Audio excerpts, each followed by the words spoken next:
So we will learn some tools, okay, today's section. And if I got much time, then we will do some demo as well. Good to hear that. Okay, thank you. So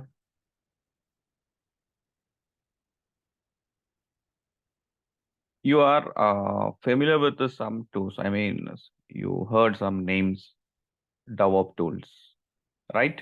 For you guys, like Jenkins, SonarQube, JeffRuck, and coming to our infrastructure, Ansible. yes, Terraform, Ansible. Then what about infrastructure? I mean, common infrastructures that we we configure for microservices application, because nowadays mostly all applications are microservice, right? Traditionally we follow a monolith application, monolith architecture when deploying, when constructing applications. Nowadays we are setting our application infrastructure, application architecture is microservices, right?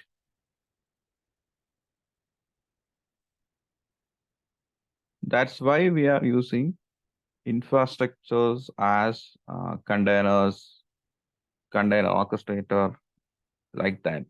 Some PaaS services. Okay.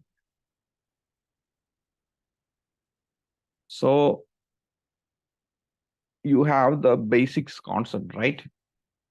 Or still confused?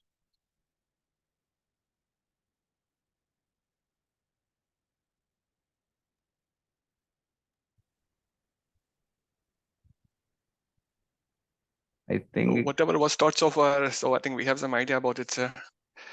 So going forward, if we have any issues and are we then we'll let you know. I'm new to this, so for me, it's not familiar.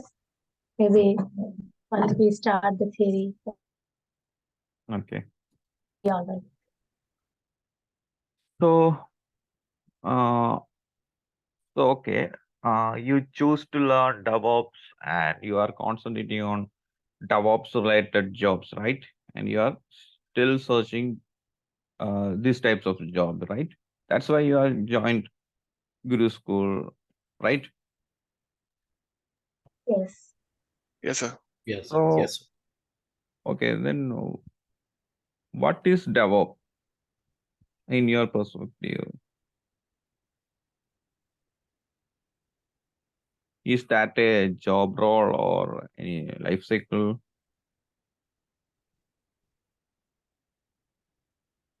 The DevOps engineering, right? That's the term. Is it development life cycle? Development and operations.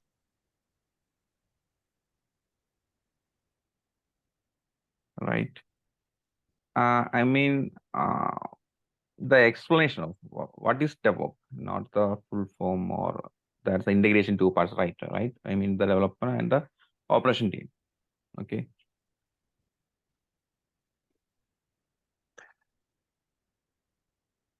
So basically, we are using tools here to increase, to deliver services and applications faster than the traditional way of doing it. Yes. Using DevOps, yeah. DevOps is actually not a role. Okay. First, it's a culture. It's a combination of integrating different tools, and we called that type of integration is a pipeline. Okay. So we can deliver the application fastly, getting feedback fastly, and the integration is continuous, and the delivery and the deployment also continuous, right?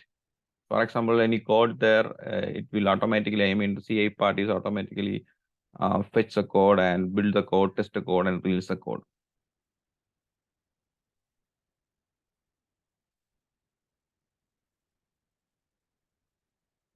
Okay. So coming to CI/CD. Okay. Coming to CI/CD. It's a primary goal of creating pipeline, and we automate that for software development lifecycle. That's called a SDLC. Okay.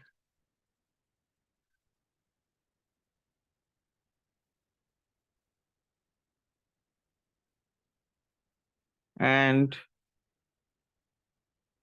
the pipeline will cover many aspects like software development process, and we can writing the code and running test, delivery, and deployment. So it's stated as a CI/CD pipeline, and after that we integrate automation and continuous monitoring as well.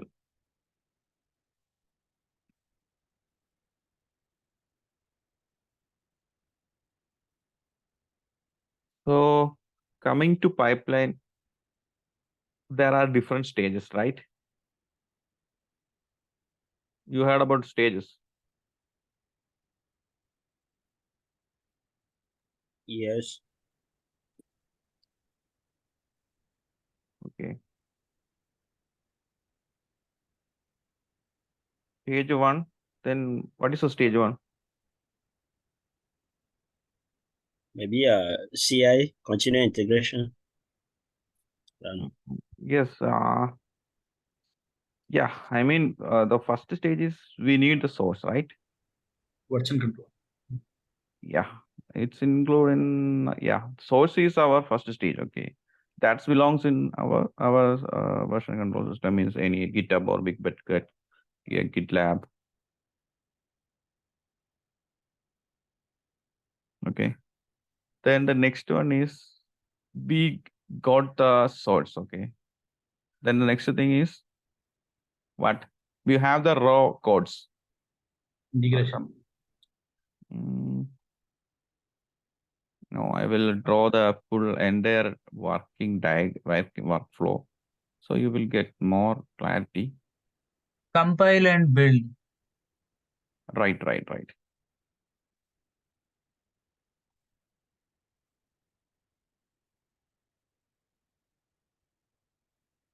This is our repository. Okay. Repo. Where our code belongs.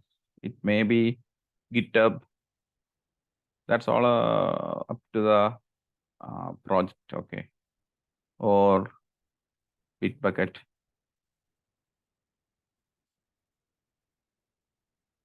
Or anything that's upon the project. We don't much bother about this part because these are the central repository for the developers who push the code. Okay. I mean, these are the developers. Okay. Consider developer 1 and 2 and 3. They will push the code. Okay. Their day-to-day activities is writing codes and push the code to their central repository.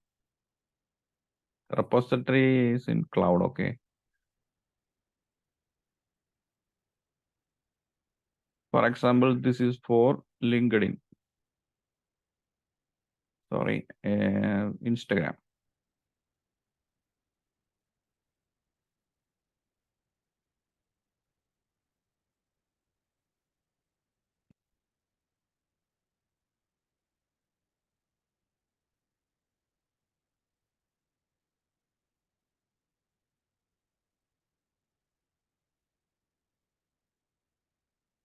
So they are working for Instagram application, and they will write the codes and push the code to the repository. So for Instagram, there is a main source code. Okay.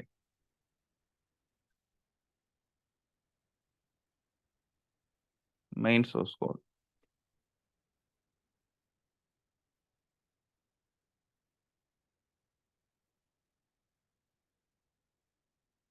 Okay.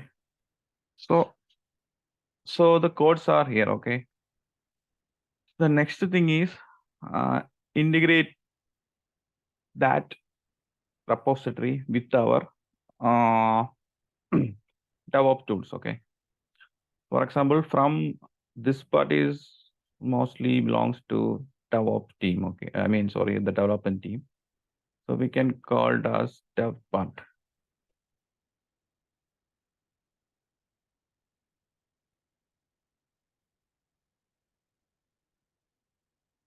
So the left of the part, I mean this the next part, okay, that belongs to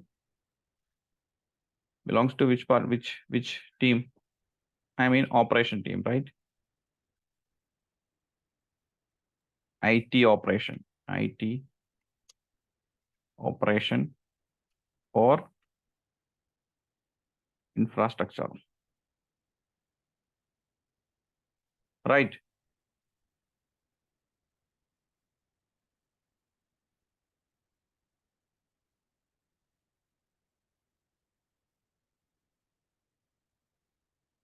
So we configure the pipeline, okay, using some common tools. There are different types of pipeline tools that are available.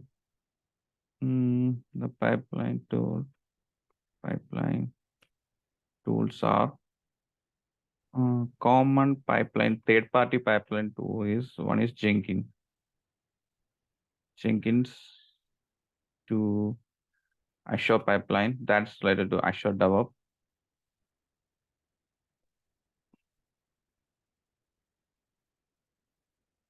And third one is for AWS, there is one pipeline that's called pipeline.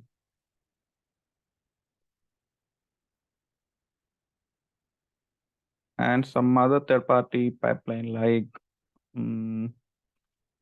Circle CI. That's for, we are using that for integration. Then some common, these are the commons, okay. So other pipeline tools there. So we will choose any one for our integration part, okay. So here we can choose Jenkins.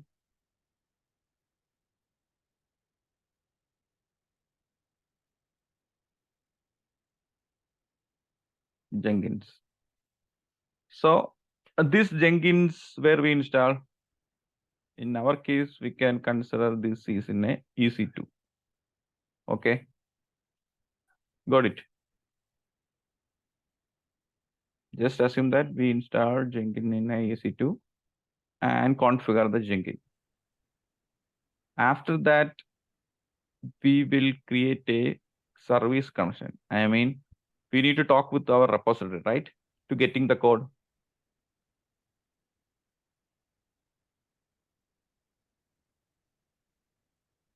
Are you following? Yes. Okay. So we need to create a service connection. Okay.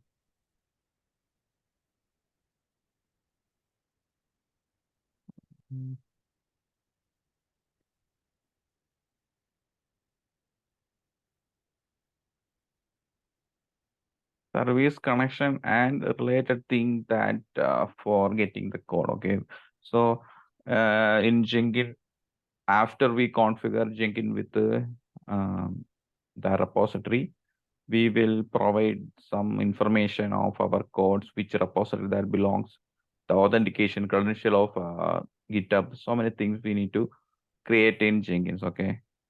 Based on the requirement, we can in Jenkins there is several types of jobs like freestyle jobs, pipeline jobs, and yeah, most commonly these two jobs we are following.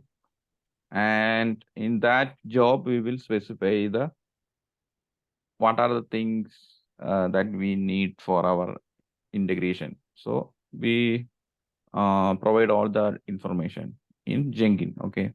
For example, in this case, we can provide the information of our Instagram application, source code, and the repository URL. Okay. Then app in the code URL, all thing we need to provide in the Jenkins job.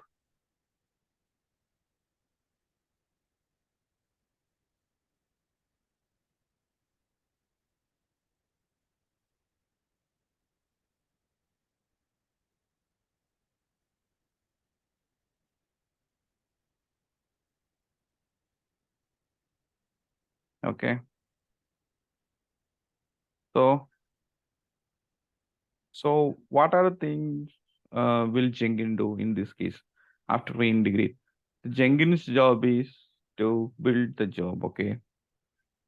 Jenkins know the code. Okay. Jenkins will automatically fetch the code from GitHub, and in Jenkins, after getting the code, Jenkins will build the code. Second thing is build.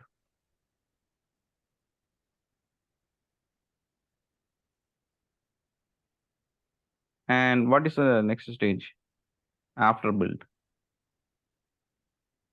Anyone? Deployment. No. Delivery. Sorry, delivery. Test. Yes, we need to test. Otherwise, if, for example, any code issues or any other issues or any bug issues, for example, we got the code, okay, the build application, then we directly go for the deployment or delivery. At that time, we will face some issues, right? For overcome that type of issue, we need to test before deployment. Okay. We also do code scanning, right? Yeah, for static analysis, we can choose SonarCap for code analysis, code smell, and so many things there. That's a part of DevSecOps actually. Actually, part of build, we also maintain repository, the executables into artifacts. So storage also comes along with this. Your sound is breaking. Along with the build, actually every bit of code that is in compiled and runnable state has to be stored in a repository. Artifactory, That right? is artifactory, yes. Yes, we can choose any artifactory or repository. For example, JFrog there, Nexus there, and coming to our main repository is Docker Hub. Okay, we can say our build image to Docker Hub. So we can easily put the image whenever we want. Okay. So now it's build and test. Okay, I mean the Jenkins. So here we can integrate other tools, like for example, we have to check the codes. Okay, after build, we need to check the code. Okay, I mean in the main repository there is code. Okay, so in that code we didn't know what are the things. I mean, for example, if any bugs in that code or any vulnerability, for example, after we delivery or deploy that application. So if any exploitable code or anything is there, hackers can easily access the application, right? So before that, we need to ensure that our code is good and good for deployment, so that we install SonarCube. This is another application. Okay. So that application, how we configure, we choose another EC2 machine. Okay. Or in Docker, or anywhere we can deploy. That application name is SonarCube. The SonarCube will check the code. Okay. The enter code. For example, this is an analyzing of code. Okay, we can analyze. For example, we have a 100 lines of code. Okay, for example, okay, as said, infrastructure guy, we are all infrastructure guy. Okay, we didn't much knowledge about development. So we couldn't analyze that code, right? So for example, if you are a friend who is familiar with the development, we just send the code to him or her to analyze. Okay, so he will analyze the code and he will send back is this code is good or you can go with this. So that's a scenario before, but it will take so much time if the code is bigger, right? So that we need to automate that process. I mean the code analyzing process. That's why we are using SonarQube. SonarQube will automatically automate the process, and it will check the codes with the SonarQubes have different types of rules. Okay, based on the rule, it will analyze our code and it will pass our code. If the code is good, it will uh, give a pass mark and we can go further. If any issues or vulnerabilities or code smell when analyzing SonarQube, the SonarQube will send the feedback and we need to send the feedback to the where the development part. Again, it's code back to dev part. And again, they will rewrite the code and commit the codes. So again, Jenkins will do the same process. Again, it's built and again sent to the SonarQube. Okay. When SonarQube is say the code is good, we can go further. I mean, go to the deployment part.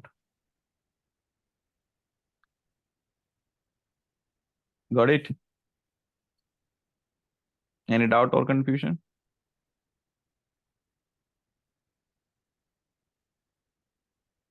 Okay, Andrew. Yeah. So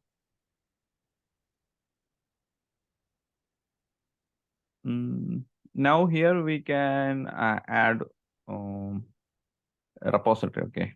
For example, if we build the application is built and application is checked. Okay. SonarQube will verify the code is good to move for the deployment.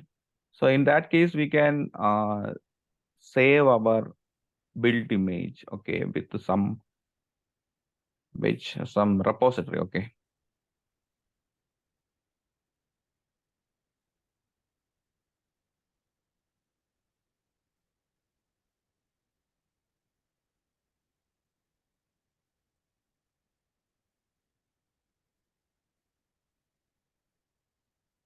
Here we can consider this is a Docker Hub.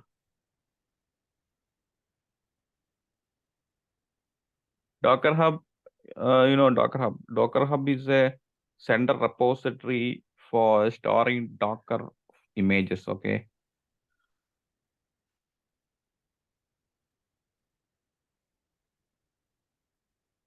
So after build and check our code, then it will store, or we can in the Jenkins file. Okay, this is our Jenkins job file.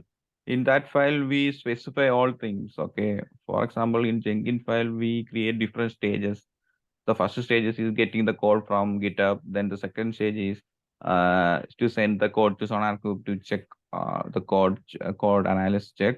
After the next stage not this stage, okay, in Jenkins file, different stages.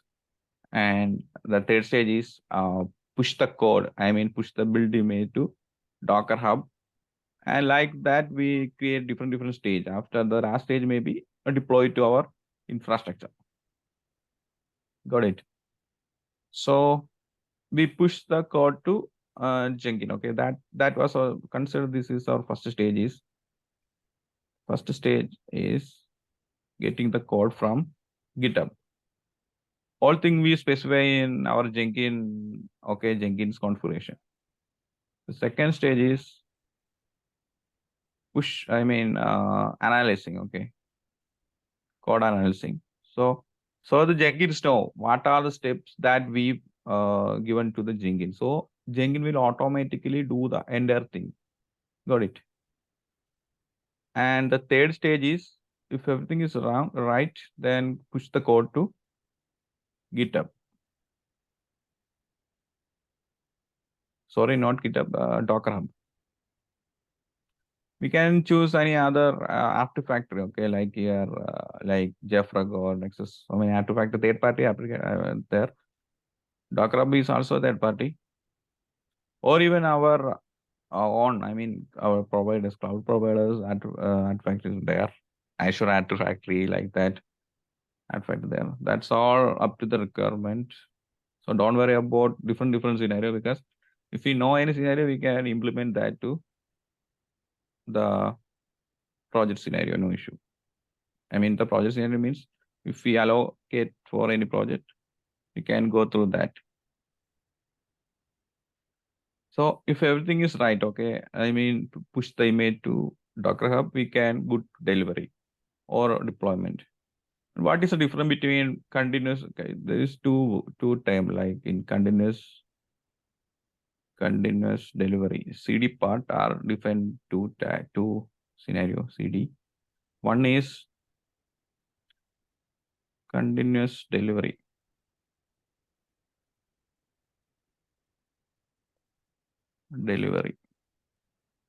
And the second one is continuous deployment. Anyone know what is the, or what are the difference between these both? Anyone? Yeah, continuous deployment. I think there is manual intervention, continuous delivery. Everything can be automated. Right. So yeah, we can choose as per the requirement. Okay. And yeah, for continuous delivery, it's not deploying, okay, that application. After delivery, okay, there is a person who is to perform that deployment action. So it's not automated. For automated, we can choose the deployment process. So it will automatically deploy to our infrastructure. Got it? All are done by the Jenkins. Okay, here in this case, the CA part and the CD part performed by Jenkins. So from here to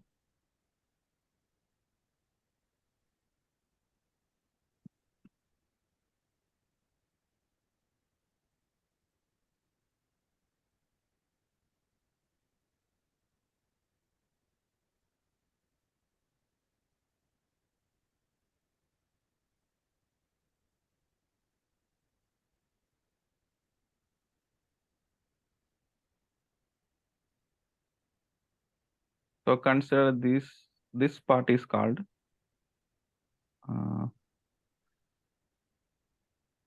CI. Okay, continuous integration.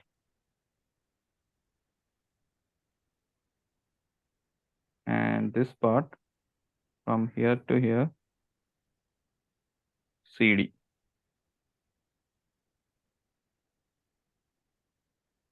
Okay. So after pushing our code, image to Docker Hub, we can deploy our application.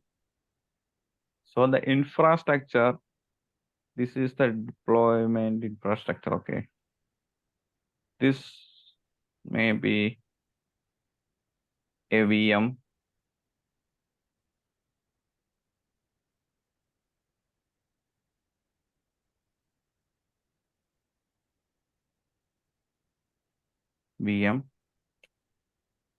To what are different types of infrastructure? Anyone?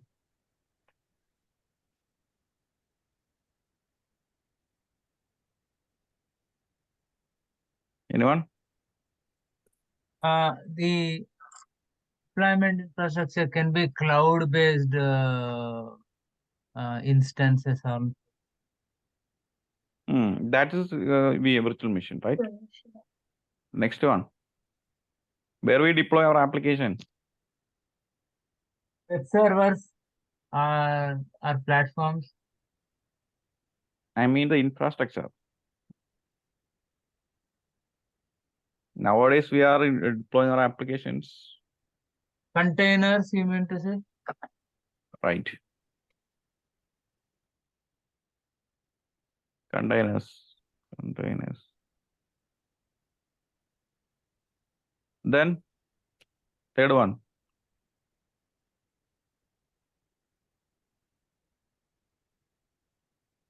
Anyone?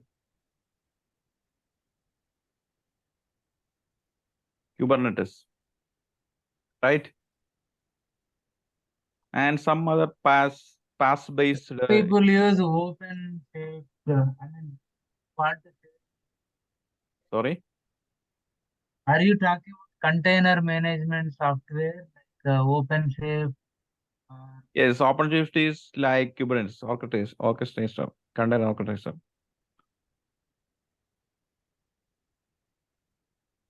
That we can consider here, okay, Kubernetes or OpenShift.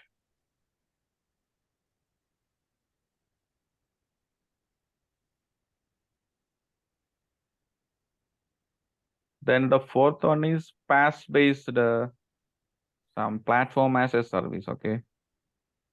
PaaS-based infrastructure. We didn't bother about the underlying infrastructure. We just, they just provide the PaaS, I mean the platform to deploy our code. So like some, for example, some common PaaS are some functions. I mean, Elastic Beanstalk. You heard about Elastic Beanstalk, Azure Function, Azure App Services. It's like some common. That's for some small size application. We are most probably use containers and Kubernetes for microservice deployment, microservice application. Okay. So this is the flow, okay, of the last line is deployment. Got it.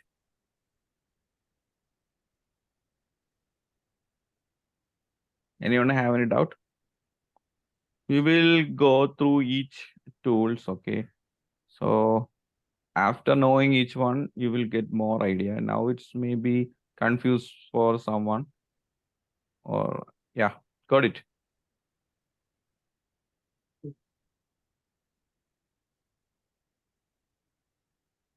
Okay. So first we can start with, I think, the infrastructure part, right? That's in our schedule section. I think we need to cover up the infrastructure. So we can start with Docker. Okay. So what are the tools we are going to learn? All tools we need to learn. Oh, how many, approximately how many tools we have to learn? I think there are 15 or 16 tools, right? Not 15 or 16 tools we didn't integrate for a single pipeline. Here in this case, the CA and CD part is done by Jenkins, okay. So the SonarQube will analyze the code, and after that we need to push the code to Docker Hub or JFrog app to factory or Nexus. Then we need to deploy our application to any of the tool. So here we can consider, for example, the tools may be like, here we can consider how many tools for the repository, okay. So Jenkins, sorry, GitHub,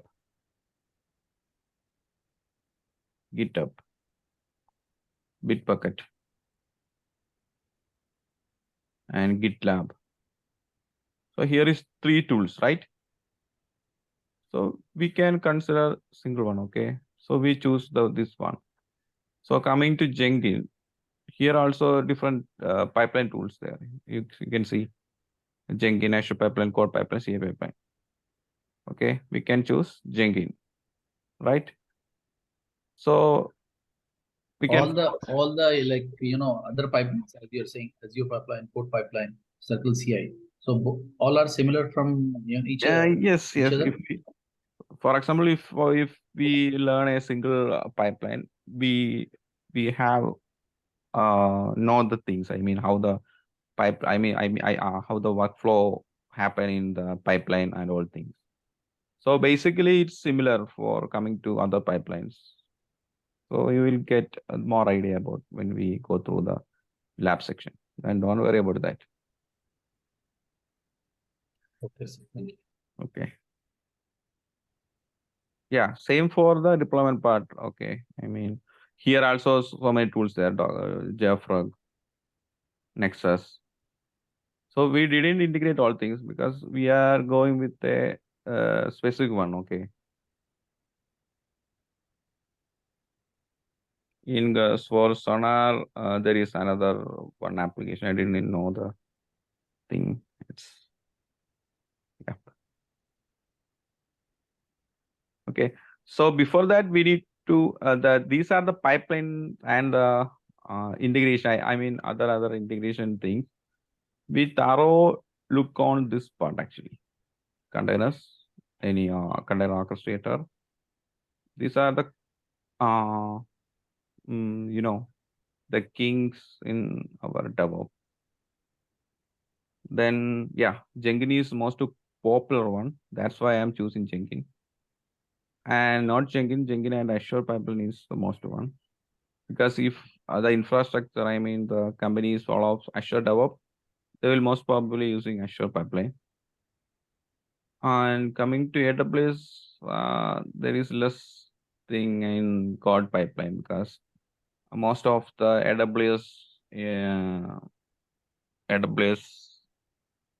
teams are using Jenkins, I believe.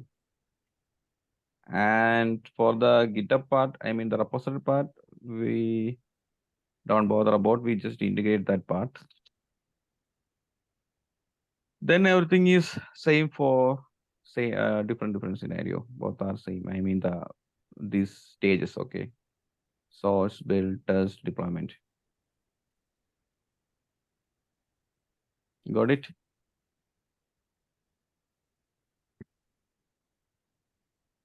The tools which are used in DevOps, are they open source or do we have to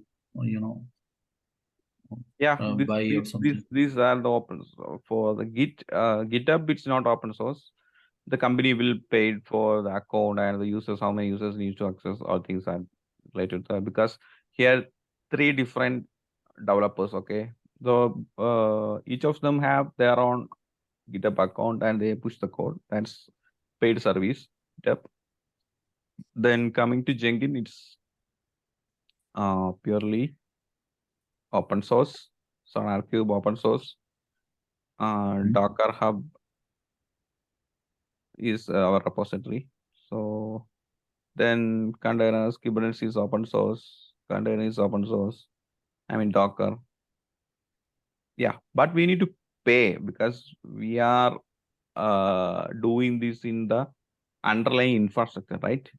For example, EC2. So we need to pay for the EC2 for the providers actually. That's all. These tools are entirely free. Okay.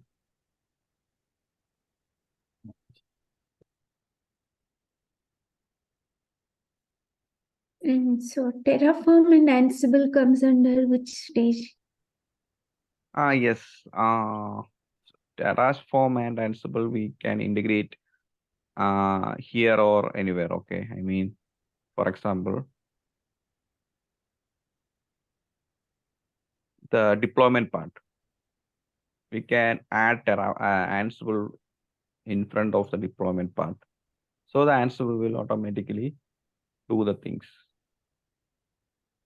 Okay, thank you. Yeah.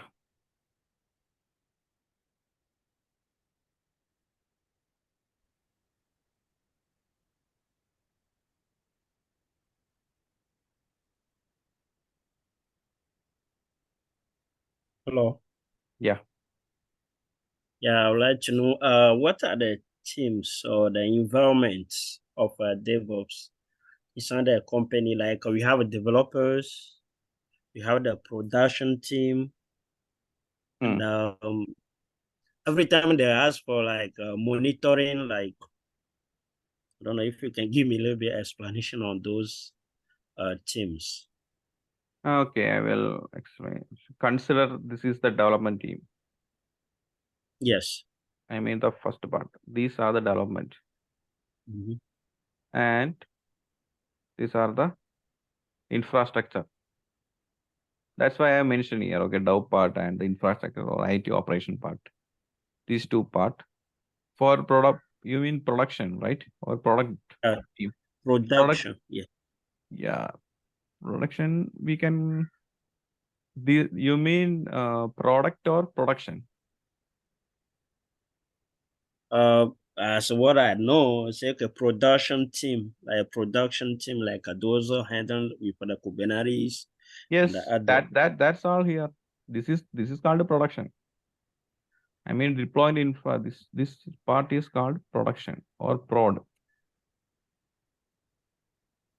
Okay. Okay, but during the I mean, if I read the details about like a job posting, they ask especially for monitoring, like what are the tools and Yes. give us an explanation Yes. on the For example, yeah, we are as a developer engineer, we are the one who perform this task. I mean these tasks. Okay, we need to perform uh, the the build, and after build we need to test sonar cube, then we need to set up the things, push the code to Docker Hub, and after that we need to deploy our application to any infrastructure. Okay, for example, we deploy our application in a Kubernetes cluster. So after that we need to monitor our application, our infrastructure, all things. Okay, for example, we have multiples of containers in our Kubernetes cluster. Okay, so after deployment, we need to ensure that our all infrastructure and application is well good. Okay, for that purpose, we need to create some observability tools. Okay, for Kubernetes, we can choose Prometheus and Grafana, and we set up the things. Uh, community version. It's free version, Prometheus Grafana.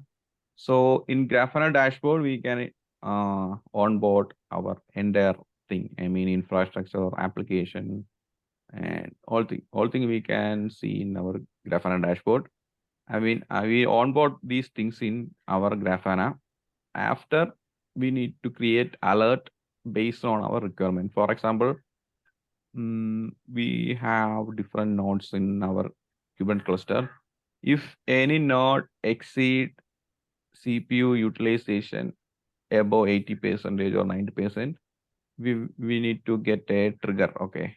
For that purpose, we go to the node and check why it's utilizing much CPU utilization. Yeah, for that purpose, we monitoring that part. Okay.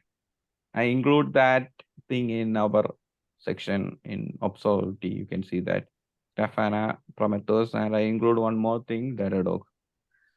Datadog is one of the most observability tools nowadays. So yeah, we can add on-premise things, cloud things, Kubernetes containers, applications, so many things we can monitoring using Datadog.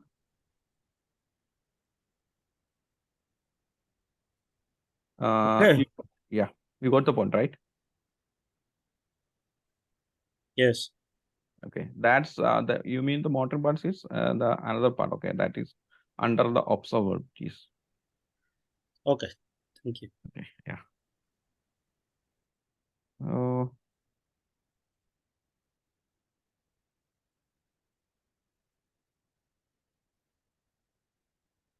Yes. Then anyone know what is Docker, right? Docker. A little bit. Yeah, a little bit. What about others?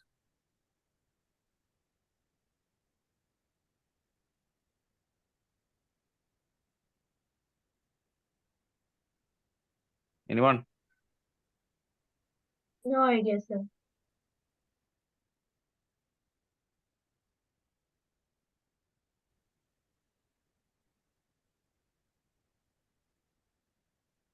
Okay, fine.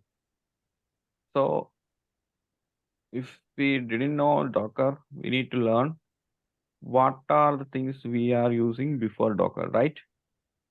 I took a section in the first section or second section, we cover the Docker, right?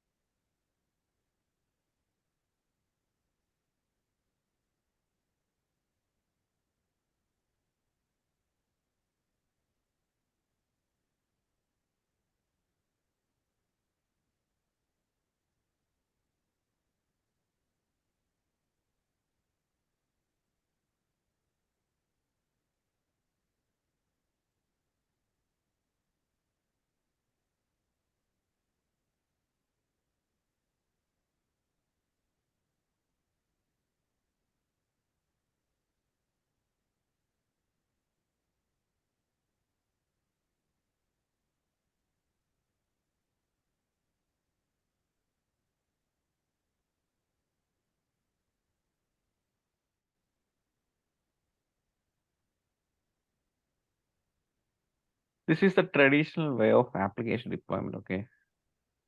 This is the bare metal server.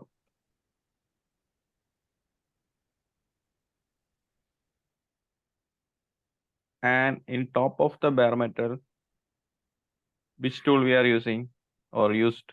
Anyone know? To virtualizing our underlying server.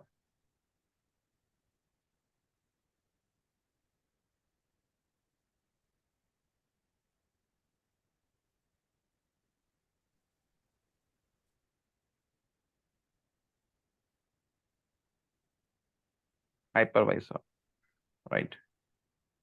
Hypervisor. Different types of hypervisor are available. Hypervisor is to virtualizing our core infrastructure. Okay, I mean the core server. Like VMware is the most one, VMware. And after hypervising, I mean virtualization, we got some resources. I mean network, memory, CPU. So we can directly install our OS, operating system. OS. This may be Windows,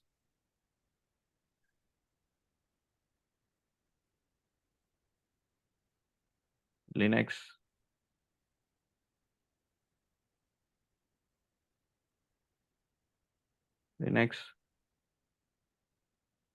and other Debian based anything, right? Red Hat. Okay. And the top of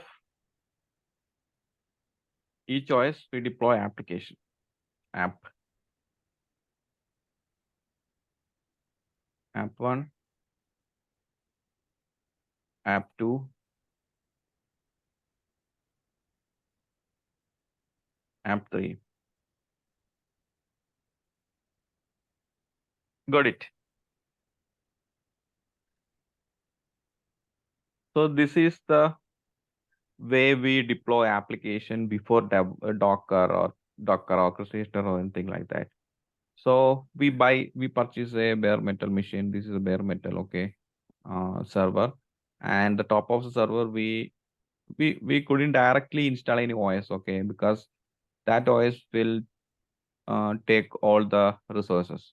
So we need to divide the bare metal OS. For example, this bare metal OS have 16 GB RAM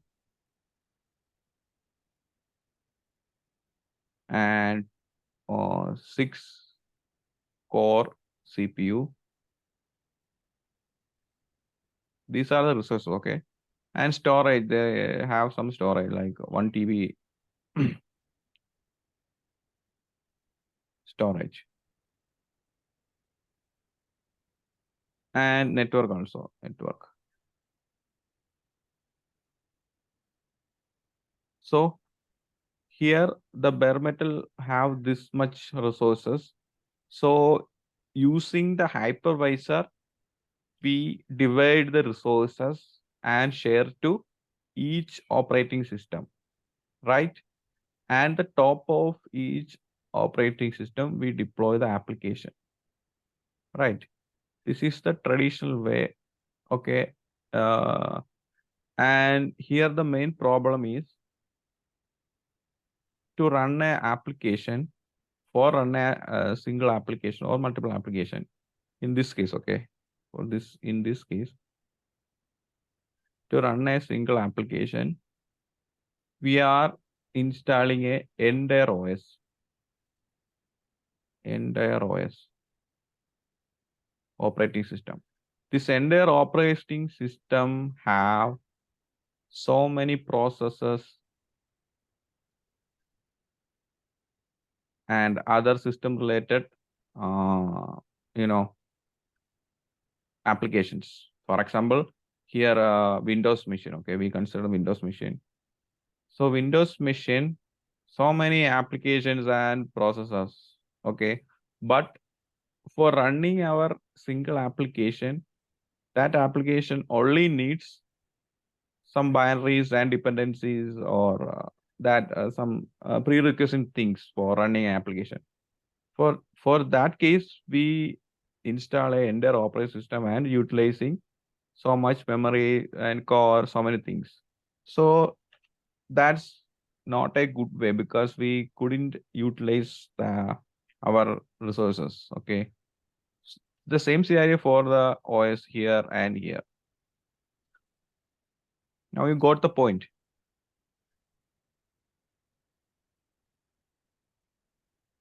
You follow me? Are you following me?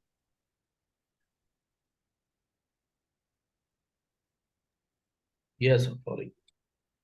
You got the point. I mean, the scenario we are using before.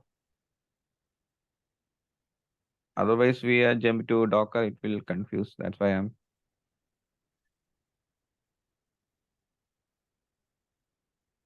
Anyone have any doubt? You can ask, okay?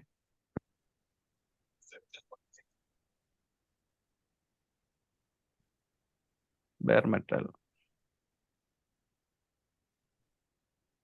Okay, coming to Docker, okay. The Docker scenario is entirely different from this scenario. We have a bare metal, okay. Bare metal means the physical server, okay. The only hardware, that's all. Bare metal, we can consider bare metal as our virtual machine in EC2, no issue. So yeah, bare metal, or in our case, we can EC2.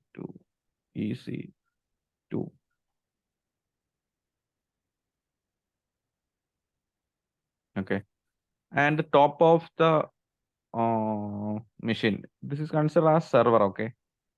And top of the server, we can, here we are using hypervisor for virtualizing, okay. Here we didn't virtualizing that thing. We in top of the virtual machine or the server, I mean both are same. We install any OS. Directly we can deploy the OS, okay. I mean launch the OS here. Any operating system. And coming to production, we are mostly using Linux based or Debian based or Red Hat, anything like that, CentOS.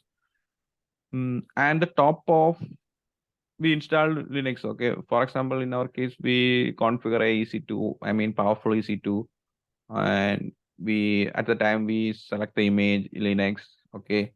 And after we got the terminal, right, we start, I mean in our CMD or in terminal, we install Docker. We install the Docker engine, okay.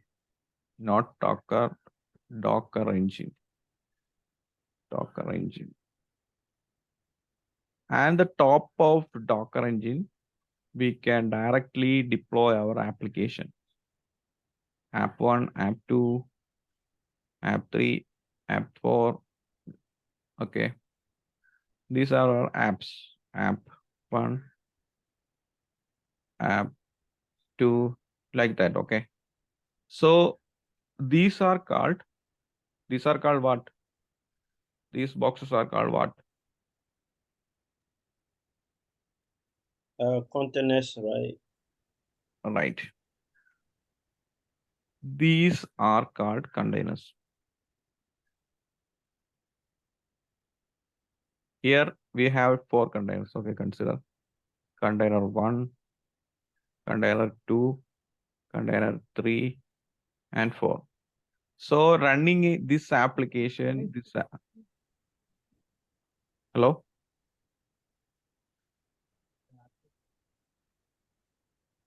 Individual Your voice is again breaking. individual containers will have both operating system as well as the application.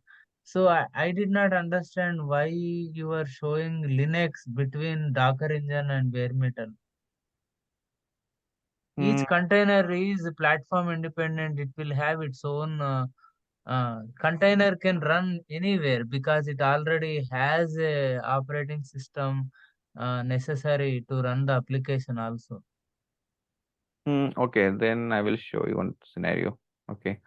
So the question is why we use Linux here, right? That's your question. Hello?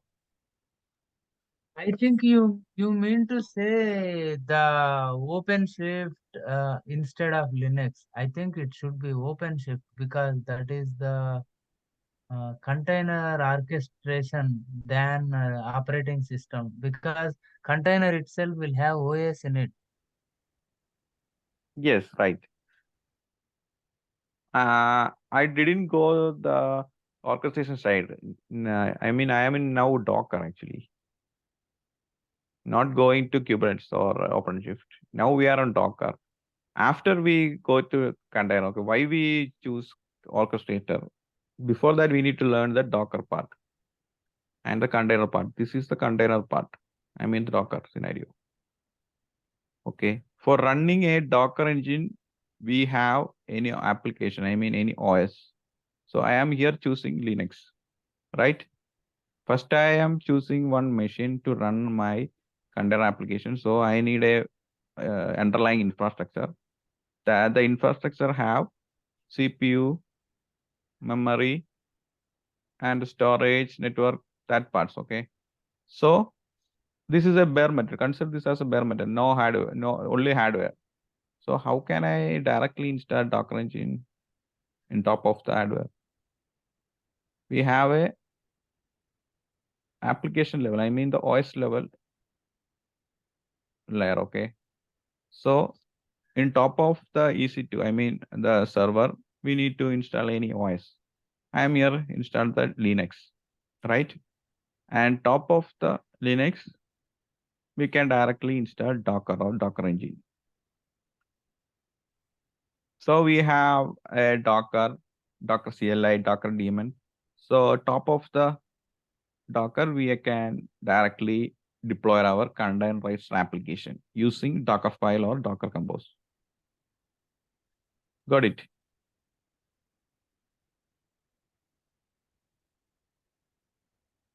And where you have a Linux, you can install Windows, right?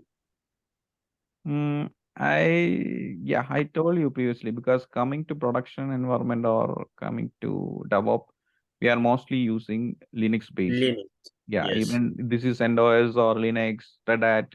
That's all the requirement of the requirement. Ubuntu. Yeah. Yeah. Here we can choose Ubuntu. This is Ubuntu or Amazon Linux. Any machine we can choose here. Got it. I have a question. Okay. Here in the traditional model, we have different operating systems on the hypervisor, VMware. Yes. So, but here only one operating system we are using. Yes. That's one of Is the it yeah. a disadvantage or what? That's what I mean. Got it. For example, here we are using different OS, right? Red Hat, Linux, and Windows. So, and Linux create container by executing a command. Yep. And coming to Docker here, I mean our Docker scenario, we can, for example, this is application based on which one? That's, for example, This is a .NET application, okay. And this is a Node.js application. This is Python. This is Java. So we can run any application using the Docker. Got it? Okay. In here, you see we are using different operating system with a different operating system for running different types of applications. Okay. For example, in this case, these are the optional. Okay. For example, in top of the hypervisor, as per our requirement, we can only run any each of one. Okay. Don't install multiple one, because that all based on the application. For example, that applications needs to run. For example, this is a .NET application, so that's why they are using Windows here. This is another application, that's why they are using Linux here. This is the model how we virtualizing the bare metal. That's all. That's I am assuming that why I may write this in here. Okay, how we divide our bare metal into different small section, and in that small section we deploy the OS. For example, this OS we will share the RAM. Okay, we have 16 GB RAM and we share the 2 GB RAM for this machine, and we can set the things. Okay, I mean resources. We 3 GB RAM for this machine, and again 2 GB RAM. For the same, we can divide the core to each machine. For Linux Windows machine, we can share the core to process the entire OS. So we share the 2 core for that thing. Like that. These are the traditional way. We can add more system. Okay, we can add not system. We can add more OS to this machine, but ensure that we have much resources here. Okay, or we can just run with a single OS. That's all the up to the requirement. Okay, thank you. Yeah, and here the containers coming to Docker. Here the containers are isolated. Okay, isolated, and we can ship the container and run the container. Run. Then, yeah, these are the high level view of Docker. Got it?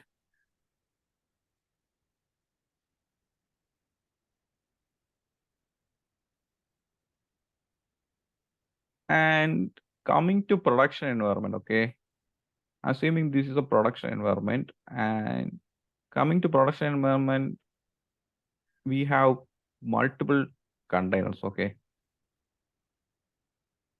container 1, and it's go to like n number of containers. Okay, for a couple of containers means 10 to 20 containers. As a dev guy, I mean as a infra guy, we can manage the container. Okay, for example, we have a couple of 10 containers. Okay, 10 containers, and the 10 containers have 10 application.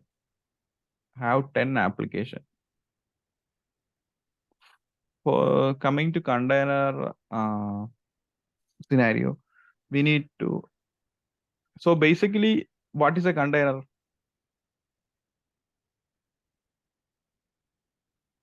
What is a container? The container have application as well as necessary software to run it. For example, yes, my website and my web server. Yes, it's wrapped all the necessary things to run a application, right? If the application is Java based or not based or .NET or any application language, it's the container inside the containers all included. I mean the dependencies, libraries, framework, all things are inside the container. So we can move the container to any infrastructure and run the application, right? but ensure that the Docker is there. So I mean, Docker engine is there, that's all thing. And okay, and for example, we have a container, one container here and one app running, okay. So we need to scale up the container, right? For example, so many traffic accessing our container application. Okay, so we need to scale the containers. Sometimes containers will exited or some issues is down. So we need to start the container, right? And sometimes the containers may have some issues, I mean bugs or anything. So we need to monitor the container, right? And these are the common things. And yeah, scaling. And yeah, if the container is stop or exit, we need to start and monitor. So these are the things we can do if the container is less like this, okay, 20 or 30 containers we can done. But coming to production environment, there is multiple containers, okay. For example, in my organization, we are monitoring 16 or I think 15K containers. Got it. So coming to 15, in this scenario, coming to 15,000 containers, how we will do these things? Scaling, start and stop, monitoring. It's a daunting thing, right? So that we need to overcome, okay? That's why the orchestrator will come. Got it? Because the orchestrator will handle these types of thing. That is Kubernetes.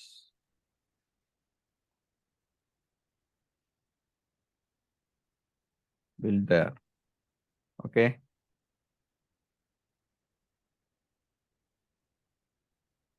So Kubernetes will do the whole thing. I mean, deploying application, scaling application, auto scale application, monitoring application.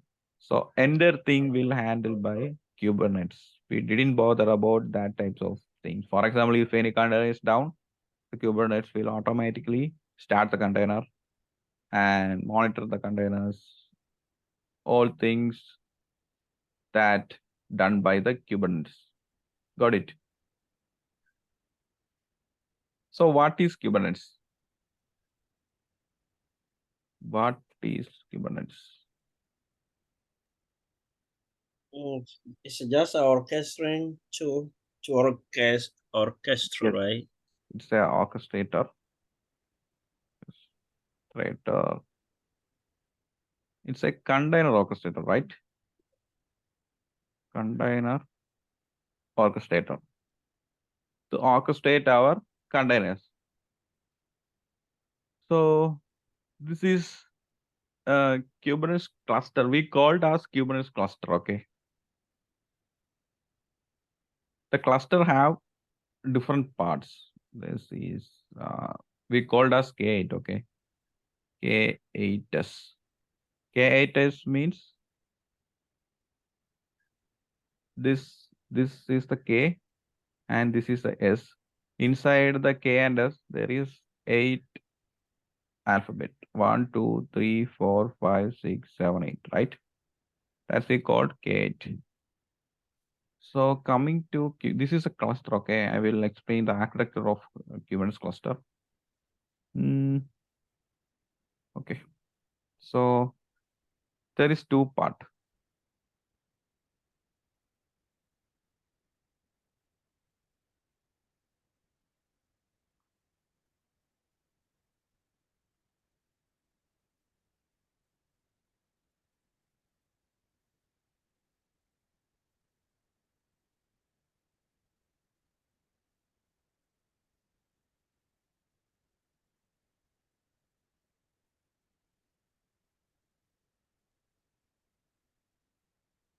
Anyone know the architecture?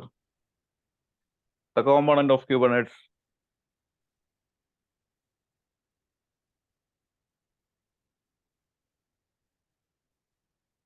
Okay.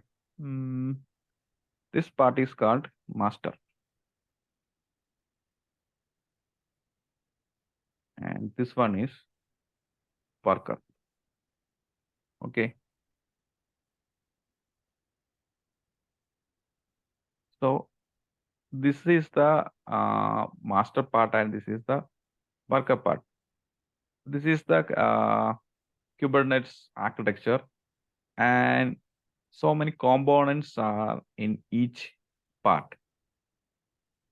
Okay, in master there is 4 components.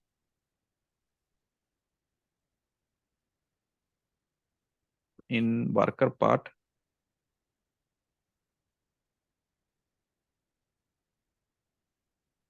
I'm just showing only 2 things in worker part. So master part, the component's name is API server, then etcd,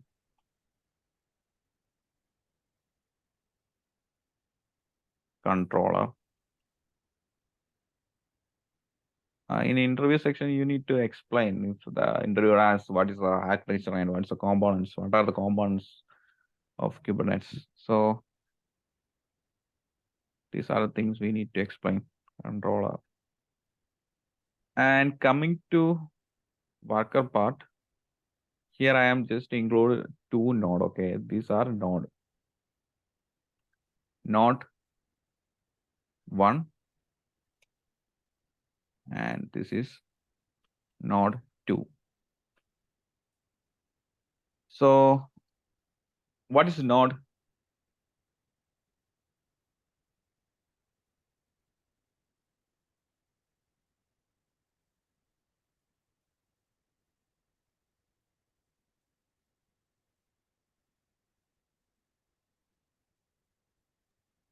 Can we consider node as a EC2? Right. Then what is pod?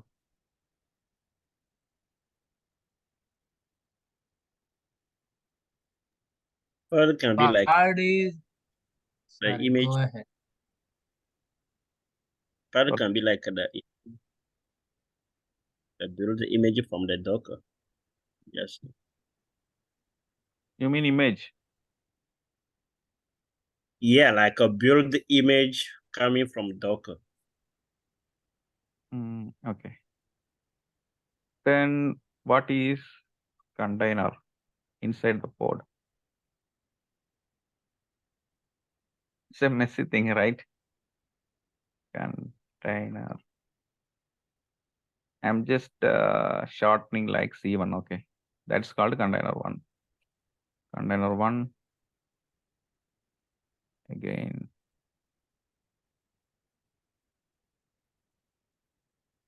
C2, C2, C1, C2.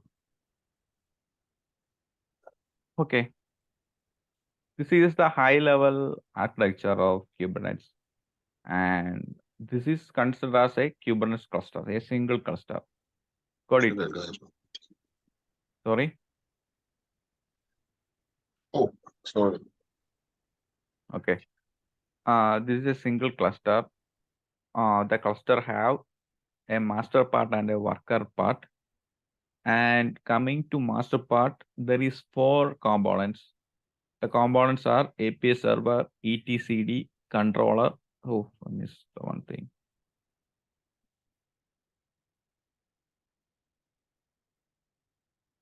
Not controller, this is called scheduler. Scheduler. Okay. So these are the 4 parts, and the 4 parts have their own unique functions. Okay. For example, coming to API server. The API server is how we interact with the cluster. I mean, as a DevOps engineer, we need to talk or we need to manage the Kubernetes cluster, right? So how we connect to the cluster? The way is we calling, I mean the communication through API server, okay? First we connect to the API server. I mean, this is a remote person. I mean, this is the one.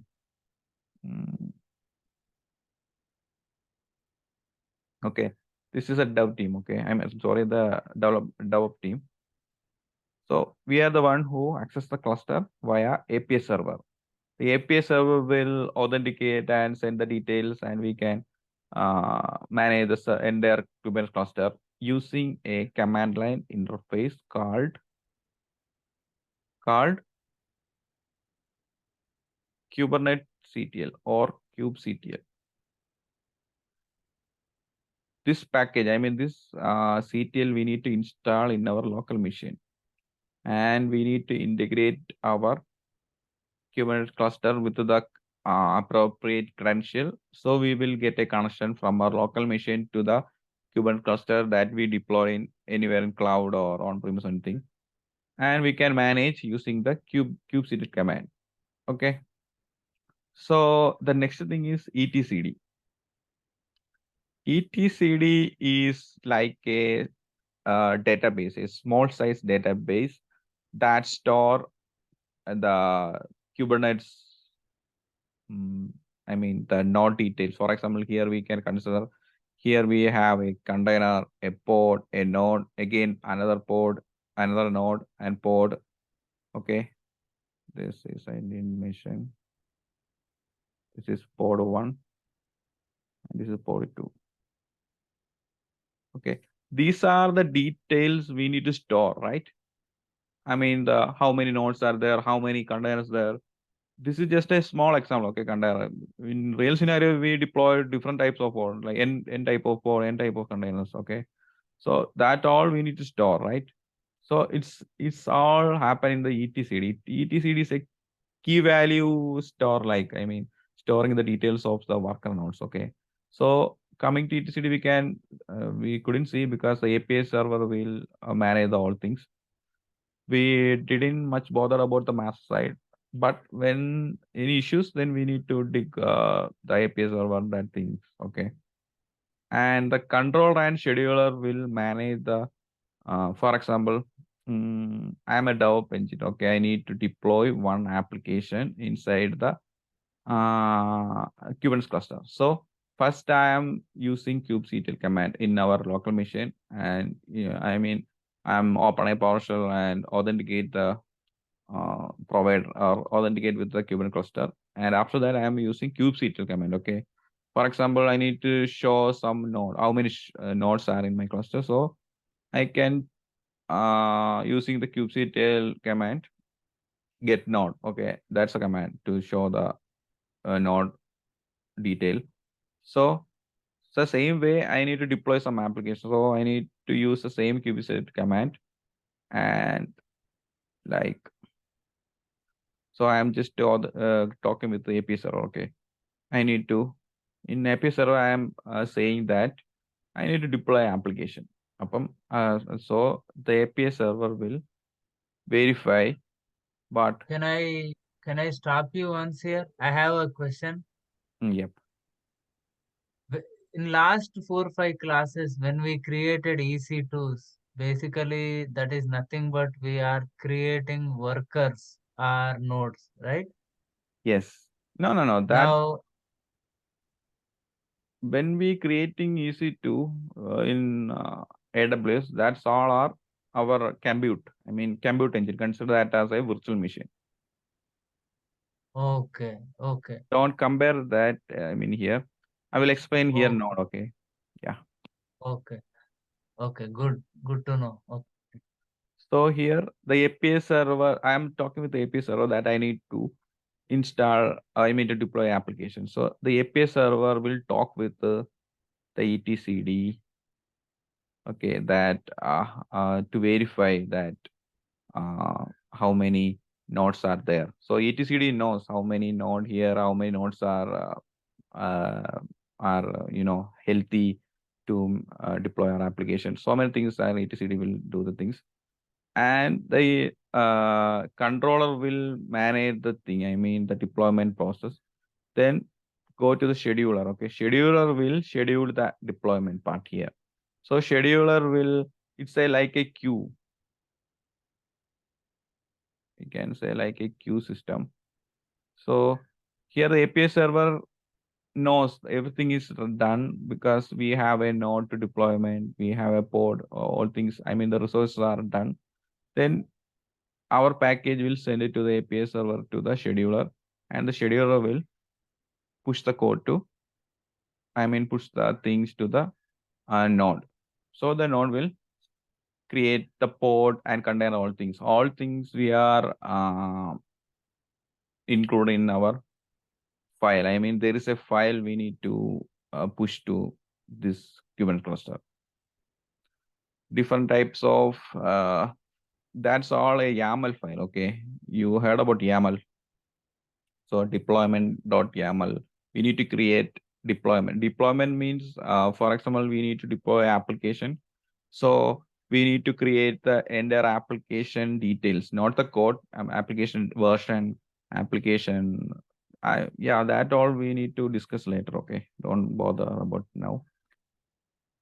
Just we go through the architecture now. So coming to node, there is two things I miss. I will add that thing. That is kubelet and kubeproxy. Okay.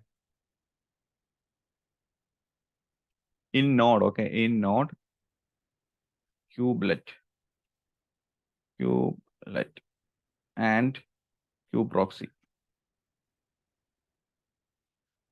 The same thing in node 2, kubelet and kubeproxy. Yeah, then coming to worker part, okay. What is node? Node is same as our compute, okay. These are the compute engines. Consider this as a EC2. EC2, okay. EC2. And we can choose the EC2 size. When we deploy normal EC2, we are choosing the size, right? T2 micro, T2 medium. So here also we can choose as per our requirement. We can choose T2 micro or T2 medium. EC2, T2 micro. Same here, okay. This is a replication of this node, okay. Then coming to pod. Pod is a smallest deployment unit inside the node, okay.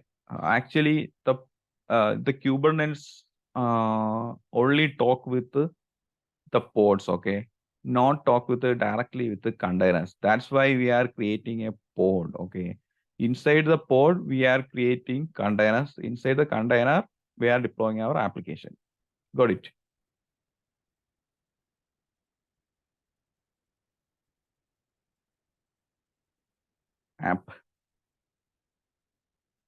App 1, like this is app 2, like that.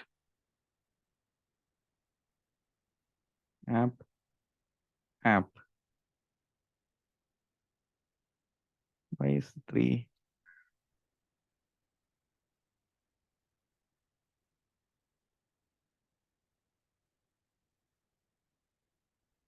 Okay.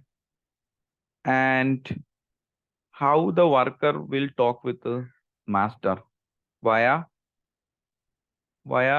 this service, kubelet. Talk with the API or the master. These are inside the node, okay. I mean inside the EC2, these two things, I mean kubelet and kubeproxy. And how, for example, we deploy application, how we access the application remotely via kubeproxy. This is the networking part, okay. Network. So yes, when we set up the cluster, only we have the master part, these 4 components, and the worker part, only the node, okay, not pod or containers. Container and pods we will create, okay, during the deployment time. In deployment file, I mean the configuration file, that is a manifest, okay, how the applications are deployable. All things we are written in a human readable format, that is YAML. So we create a file. That file format is YAML, and the name is this. For example, we deploy application, so we can consider that deployment. It has a deployment, so it's deployment.yaml. Okay, then inside the deployment.yaml we configure all things, that our API version is this, our image is this. I mean, some images are in Docker or anything, so we need to add the image. Okay, so it will fetch the image to run the application. Then our replica set means it's a combination of identical containers. Okay, for example, our decided replica set means 2. If one container is down, our application is on live in another container. So that's why we are choose a replica set. Then metadata, so many things we need to learn when writing a YAML file. We need to cover that thing. So I think, yeah, this is the overview of Kubernetes. Okay. Coming section, we will cover the lab on Docker, how to install Docker, how to run a Dockerized application, I mean containers application in Docker. Then we need to set up EKS cluster in AWS and deploy the application. And monitoring these things, all things we need to, I include all things in coming section. So anyone have any doubt regarding the architecture? We can discuss now.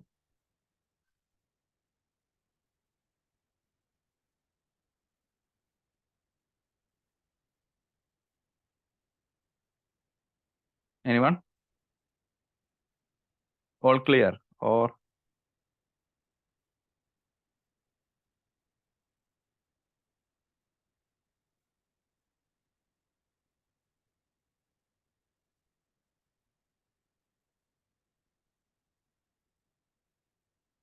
Hello?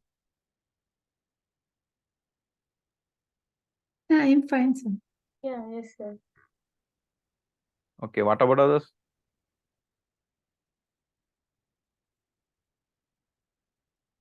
Coffee, Said.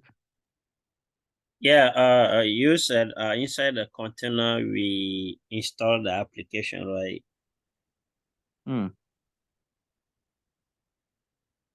That's what you said, right? Yes. Okay, cool. It's okay. Okay.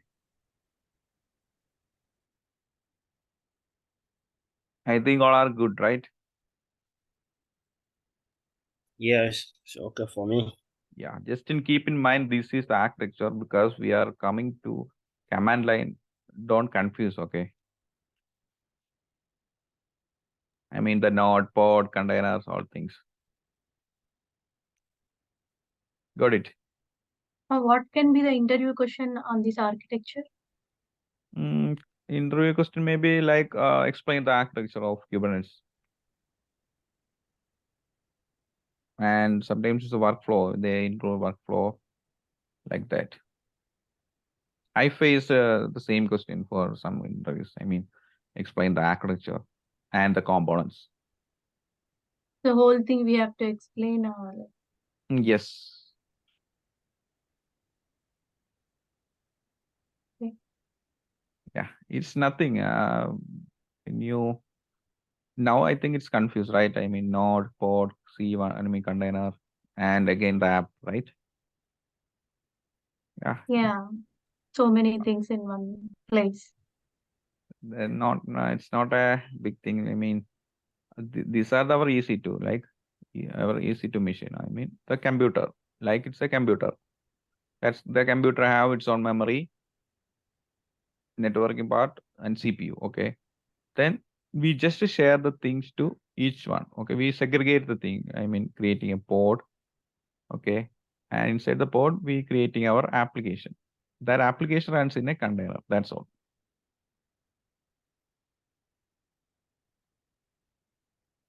I would like to ask a question. Yeah. Can you have two containers in a semipod? Which one? Semipad. Like in a one pod, can we have two containers in a one pod? Yes. You mean we didn't go through, I mean, configure pod 2, right? Only one. Yes, only one. I have like a two containers. Yeah, got it. In this scenario, okay, pod 1 and pod 2, okay. This scenario, Mhm. I am deploy a single application. Got it. This is my replica.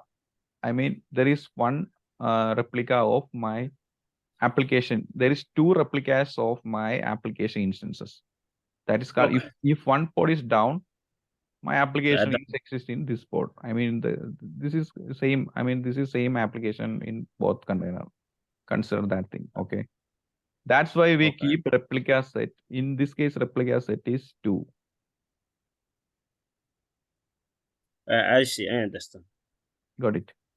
And we can add So- more. Like we can, our replica, in this case, our replica is 2. For example, our application is a huge traffic, okay, because daily 10 millions or 10K or 20K our customers are accessing an application. So we need to add more, not 2. We need to add 10 or 20. So there is 10 pod with 10 containers, right? And each containers have the same application. Or else we can scale up the application, okay? In the, I mean, the YAML file, we can consider that thing. That is called HP, horizontal port scaling. So in the horizontal port scaling, if the, for example, the traffic, internet traffic is high or the CPU utilization is high, we need to scale up the pod. So it will create another pod like pod 3, pod 4, pod like that. So I have a quick question. Hmm. So on the master side, you have API services, scheduler, controller, etc., right? Yes. Now, controller is something that decides load balancing or incrementing, decreasing number of instances, replicas, right? That is called controller, right? Yes. Okay. And scheduler is when to stop, when to restart, when to shut down the uh, uh, parts. That is called scheduler, right? Yes, scheduler is the how, for example, I tell you like the Kubernetes is there, and I mean the YAML is there, our deployment YAML. If everything okay, the scheduler will schedule the things and push the things to the worker part. Okay, for example, if the pod, I mean the node is not ready, okay, so it will wait here. Schedule is fetching the thing. I mean all things talking with the kubelet. Okay. Something like if a pod has two containers, if one container depends on the other container, then scheduler may check the heartbeat of application container one. If that is up, then only starts application container two. Something like can be done in scheduler. Yes. Okay. What is etcd? etcd is a database, a small site key value storing database, okay. Key value. Oh, is it something Because like to parameterize or to externalize configuration? What is it?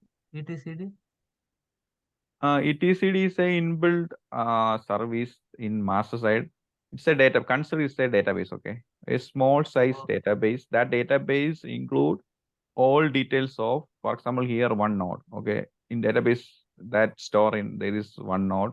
Sorry, there is node count is 2 node. Here we have 2 node. So in database, all things are recordable, like pod is, for pod is there, container is there, application there. All things are recorded in the database. So the API easily can talk. For example, uh, when we search locally, I mean remotely, how many pods are there in my cluster, okay, using kubectl command. So I talking with the API server directly. So API server will take the details from etcd. Got it? Because etcd know all things. Okay. It is So, the cube. Yeah. okay. So kubectl is nothing but API service, API command in the API server. API server uses this kubectl. and maybe any lookup databases, those things are in etcd. Okay. Yep.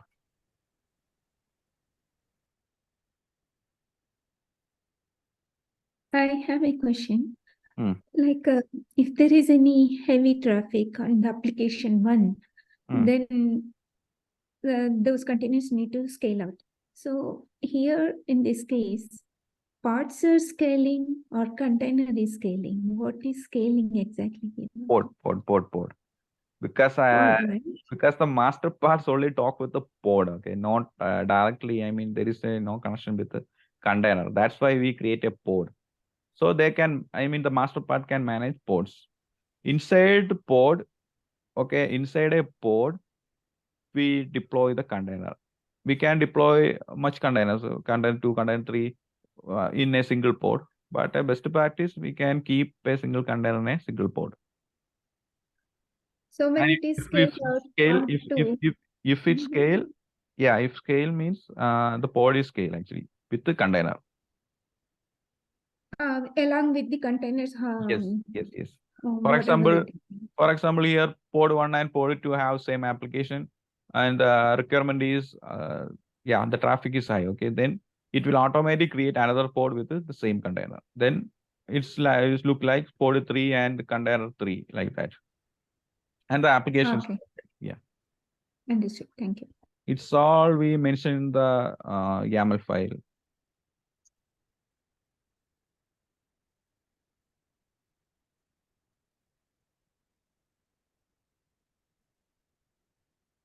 In Kubernetes, containers live inside a pod actually, okay? Not I externally. have a quick question. Yep. I had an interview question about a traditional team that will complete a DevOps in a company. And I want to know exactly if it can be, what DevOps can be managed by one person, or is it a 2-team or 3-team? You have given us a demonstration already. One team I know is for the developer, but in the operation side, how many teams do we have in operation side?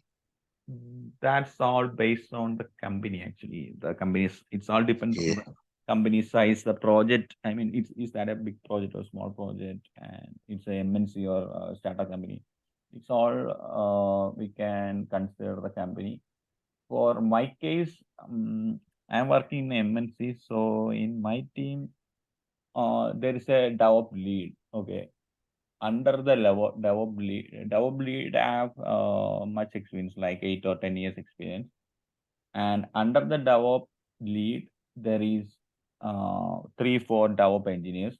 Under the DevOps engineers, there is some junior DevOps engineers. Okay, like so about 5 people. yes.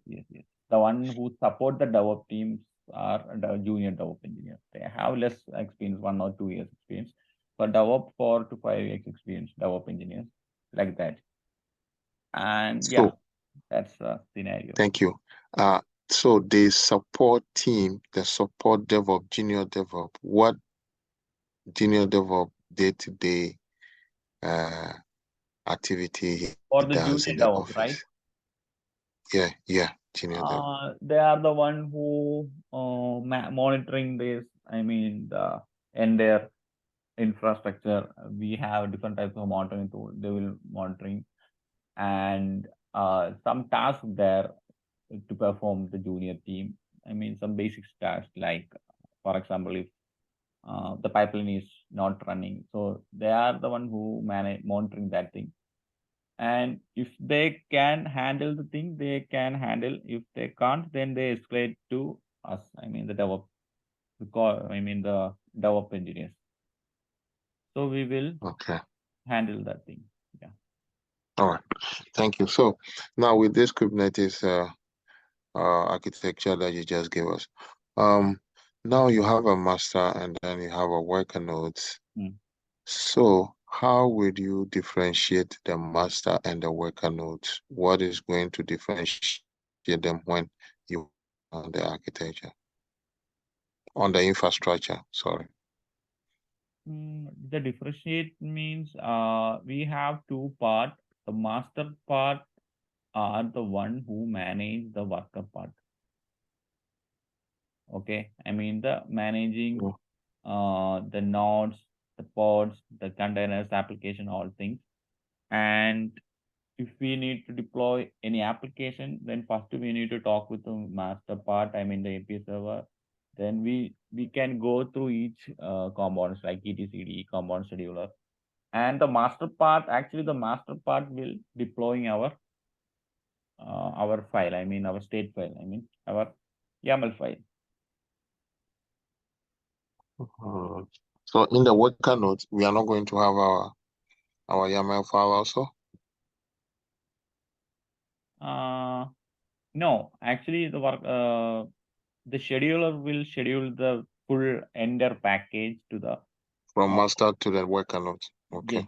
Yes. So in So our so, YAML, we specified all things, that how many pods we need. Okay, inside the pods, the container images, what are the images that runs inside the container. All things we are included in our YAML configuration.